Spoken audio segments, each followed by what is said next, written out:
Have you ever had problems with your faucet, such as water splashing or leaks? This can be avoided with simple measurements. Today, we will show you how to measure correctly and ensure your faucet is installed properly. While many faucets are standard sizes, it is still important to measure the installation area. Incorrect measurements can cause leaks, splashes, and waste both time and money. Now, let us learn how to measure 3 common types of bathroom faucets.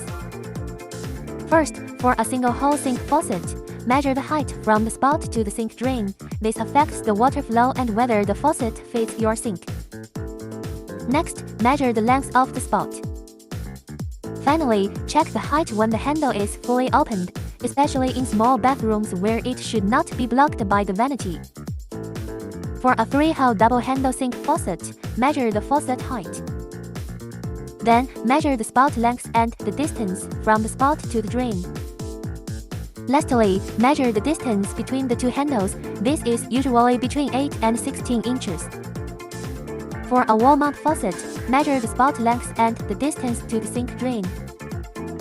The most important measurement is the depth of the mounting box to make sure the faucet is stable and fits properly. That is it. Accurate measurements can avoid problems and improve your experience. If you have any questions, contact us. We offer custom services to meet your needs. Let us create your perfect bathroom. Contact us now for more information and custom services. Thank you for watching. See you next time.